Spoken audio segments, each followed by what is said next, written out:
ஆண்டவர் இயேசு கிறிஸ்துவுக்குள் அருமையான சகோதரிகளே, சகோதரர்களே, மாதா தொலைக்காட்சியினுடைய அன்பு நெஞ்சங்களே, உங்கள் எல்லாருக்கும் இனிய வணக்கங்களையும் வாழ்த்துக்களையும் மன மகிழ்வோடு தெரிவித்துக் கொள்கிறேன். ஆண்டவர் சென்ற இடமெல்லாம் நன்மைகளையே செய்தார். அந்த நன்மைத்தனம் சுகமாக வெளிப்பட்டது, நோயிலிருந்து விடுதலையாக வெளிப்பட்டது, சமாதானமாக வெளிப்பட்டது.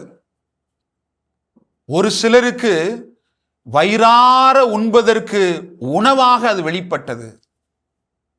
ஆண்டவர் இயேசு உணவை பகிர்ந்து கொடுத்த நிகழ்வை இந்த நாளிலே நாம் பார்க்கிறோம்.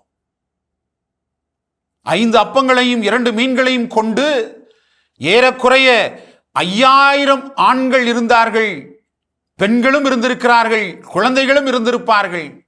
அத்துணை பேருக்கும் ஆண்டவர் உணவை கொடுக்கிறார். இந்த நிகழ்வை நாம் யோசித்து பார்ப்போம். ஆண்டவர் இயேசுனுடைய வார்த்தையை கேட்பதற்கு பல 1000 மக்கள் கூடி செல்லுகிறார்கள். இறைவார்த்தையை கேட்பதிலேயே அவர்கள் முழு கவனம் செலுத்திவிடவே நேரமாகிறது. ஆண்டவர் சுற்றி முற்றி பார்க்கிறார். எல்லோரும் கொஞ்சம் களைத்து போயிருக்கிறார்கள். சீடரத்திலே சொல்லுகிறார், இவர்களுக்கு உணவு கொடுங்கள். சீடர்கள் மலைத்து போனார்கள்.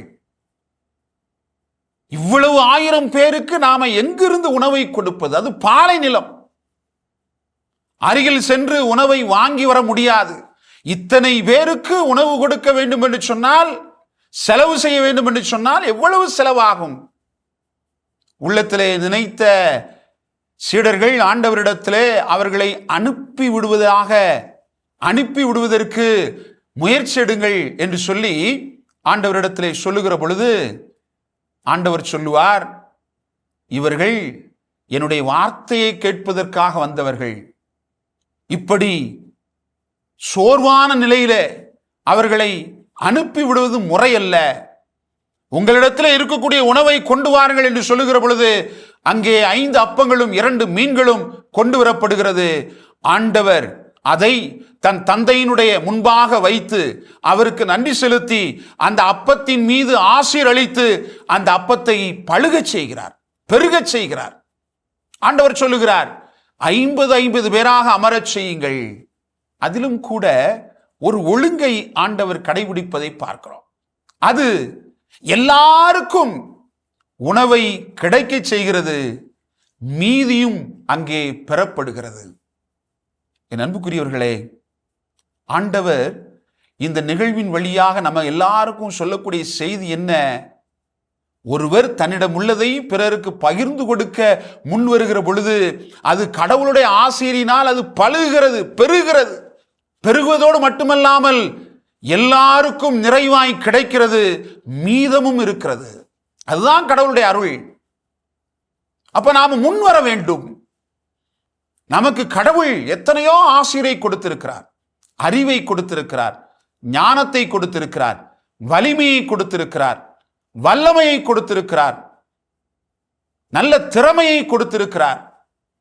கடவுள் எனக்கு எதை திறமையாக கொடுத்திருக்கிறாரோ, வலிமையாக கொடுத்திருக்கிறாரோ, ஆற்றலாய் கொடுத்திருக்கிறாரோ அதை நாம பிறரோடு பகிர்ந்து கொள்வதற்கு முன் வருகிற பொழுது அது பிறருக்கும் பயன்படுகிறது, நம்மிடமும் அது முழுமை பெறுகிறது. ஏன்? நமக்கு இன்னும் அது ரெட்டிப்பாக கூட, பல மடங்காக கூட அது மாறி போய் விடுகிறது. நாமும் இன்னும் அதிலே அதிகமாய் வளர்கிற பிள்ளைகளாக மாறி போகிறோம். அதைத்தான் ஆண்டவர் இயேசு இன்றைக்கு இந்த உணவு கொடுக்கிற நிகழ்வின் வழியாக நமக்கு கற்றுக் கொடுக்கக்கூடிய பாடமாக அமைந்திருக்கிறது. என் அன்புக்குரியவர்களே, உணவை மட்டுமல்ல, உடையை பகிர்ந்து கொள்வோம், உடைமையை பகிர்ந்து கொள்வோம், நேரத்தை பகிர்ந்து கொள்வோம், அறிவை பகிர்ந்து கொள்வோம், திறமையை பகிர்ந்து கொள்வோம். எல்லாரும் வாழ்வடைவதற்கு அது நிச்சயமாக உதவியாக இருக்கும்.